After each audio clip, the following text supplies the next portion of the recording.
Grazie per il collegamento. Oggi ci troviamo qui in diga sottomarina pronte per una biciclettata. Grazie alla pista ciclabile possiamo visitare tutta la città. Possiamo arrivare fino alla bocca di porto passando per la laguna dell'Usenzo. Una delle grandi opere del periodo fascista è proprio la diga di Sottomarina. La sua inaugurazione avvenne il 28 aprile del 1935 con la presenza del Duca d'Aosta. La diga è stata subito adottata dalla popolazione come una delle migliori mete per le loro passeggiate, tanto che è anche conosciuta come la Piazza dei Marinanti.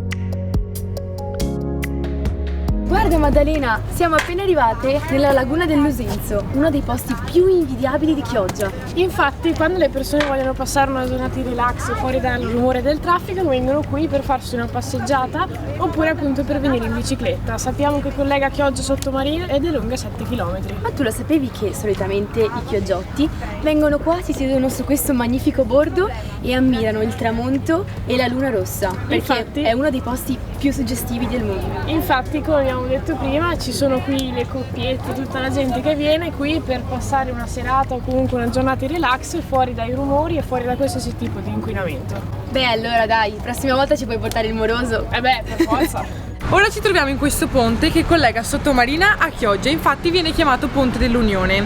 Al tempo bisognava raggiungerlo tramite un traghetto, mentre alla fine della Seconda Guerra Mondiale hanno creato un ponte transitabile a piedi. Questa isoletta è molto conosciuta per il suo campo da calcio molto popolato. Questo campo da calcio all'epoca veniva chiamata spiaggetta, proprio perché i ragazzini dell'epoca, non avendo la possibilità di raggiungere la spiaggia, si trovavano in questo campo dove potevano giocare, divertirsi, svagarsi. Era un campo da calcio d'accesso libero, quindi era aperto a tutte le persone di età differenti, ma soprattutto ancora oggi è conosciuto come un punto d'incontro. Prima di finire il tour vi parleremo di una tradizione di qui a Chioggia, delle baruffe chioggiotte. Sapete cosa sono? Qui a Chioggia c'è un'importantissima tradizione, le baruffe chioggiotte. Questa è una commedia scritta da Carlo Goldoni. Viene ritenuta tra le opere più riuscite. Le baruffe chioggiotte sono scene di commedie amorose e sociali rappresentate dalle classi sociali più basse come pescatori o le donne che stanno lì attorno. Queste rappresentazioni sono interessantissime per tutti i turisti, non perdetevele. Buon pomeriggio a tutti, stiamo partendo dalla Darsena qui a Sottomarina e andiamo alla scoperta di Chioggia e vi portiamo insieme a noi. Città già presente in epoca romana con il nome di Clodia. In questa città sono presenti dei baby mose e sono delle strutture fondamentali in quanto permettono la non inondazione della città stessa. Il ponte di San Felice fu costruito dalla Serenissima per la difesa del porto di Chioggia ai fontini dell'isola di Caromanna. Oggi è tuttora area militare e quindi è chiuso al pubblico. Nonostante ciò si può vedere anche dalla parte nord della diga di Sottomarina. È molto interessante la parte comunque architettonica, come il portale di pietra d'Istra, ma anche dal punto di vista naturalistico. Infatti vediamo molti paesaggi. Il portale è ora in ristrutturazione per dargli il lustro di un tempo. Possiamo considerare Chioggia un museo galleggiante, infatti si narra che al largo delle coste di Chioggia sia sommersa una città misteriosa, al largo delle Tenue. Infatti le reti dei pescatori sono spesso piene di resti, gioielli, statue che confermano questa leggenda. Assieme a Rivavena possiamo ammirare il famoso Ponte di Vigo, che rappresenta il balcone della città, infatti da qui c'è una vista stupenda. È il più importante, il più artistico tra gli 8 ponti della Rivavena. Fu creato nel 1685 sotto il podestà Morosini e fu abbellito successivamente nel 1762 con marmi d'Istria che sostituirono quello precedente in legno. Inoltre qui fu combattuta la guerra di Chioggia e una particolarità è che in precedenza c'era un fanale che si illuminava e quindi le navi avevano il punto di riferimento e sapevano orientarsi. Il Palio della Marcigliana è una delle principali tradizioni popolari che si svolgono proprio qui a Chioggia e come momento importante include anche il torneo della balestra. Il nome Marcigliana deriva proprio dalla nave con cui nel Medioevo, nel periodo tra il 1371 venivano trasportate le mercanzie. Questo periodo molto importante è nominato anche la guerra di Chioggia. A bordo della Tonana si possono fare bellissime escursioni, ma anche godere della pesca.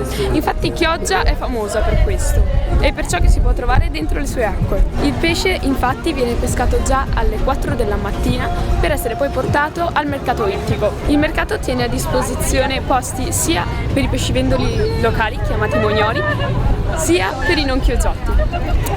Cos'altro dire? Venite a scoprire questa bellissima città che non si può vedere soltanto dal mare, ma anche a bordo delle 4 ruote, quindi vi lascio il collegamento con le altre ragazze. Avete proprio ragione, Chioggia è una città ricca di cultura e storia e noi insieme la visiteremo a piedi. Ragazze, eccoci qua, questo è il Duomo di Santa Maria Assunta. Il Duomo di Santa Maria Assunta è il principale culto della città. È stata distrutta da un incendio nel 1623 ma ricostruita nell'anno successivo. Accanto alla piazzetta possiamo trovare il campanile del Duomo e la chiesetta di San Martino. Camminando per il Corso del Popolo, il centro della città, si arriva al Palazzo Comunale. Il Palazzo Comunale di Chioggia fu eretto nel 1228 e poi distrutto da un incendio nel 1817, per poi essere ricostruito in stile asburgico lungo un porticato. All'interno di questo edificio possiamo trovare moltissime opere molto importanti, tra cui la Giustizia tra i Santi Felice e Fortunato di Jacobello del Fiore, alcuni disegni di Rosalba Carriera e ci sono anche le antiche carceri di Chioggia.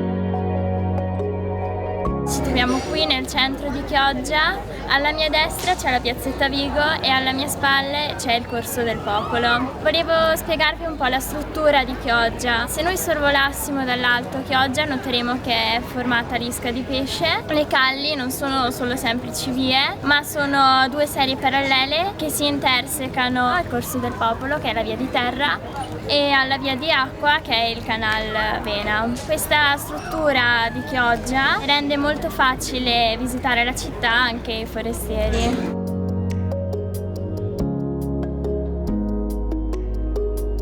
La chiesa di San Domenico, o santuario del Crocefisso, venne edificata nel 1291 proprio qua a Chioggia.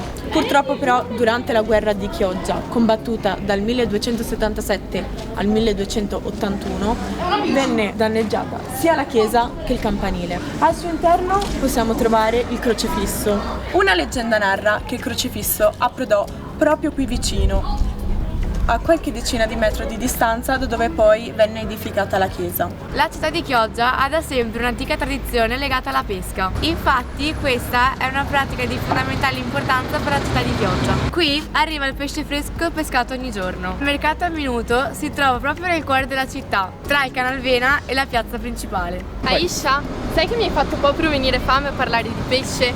Adesso vi racconto come fare una ricetta tipica di Chioggia. Il brodetto de pesse alla ciosotta veniva fatto con il pesce invenduto del mercato oppure con i pesci incagliati nelle reti e quindi un po' rovinati. La cosa importante è che era buonissimo perché è fatto con pesci freschissimi. Generalmente i pesci vengono tagliati a pezzettini e soffritti con aglio, olio, cipolla ed erbe aromatiche. Si aggiunge poi vino e a scelta o aceto o limone. Il brodetto è caratterizzato da una cottura veloce e ovviamente accompagnato da una fettina di polenta.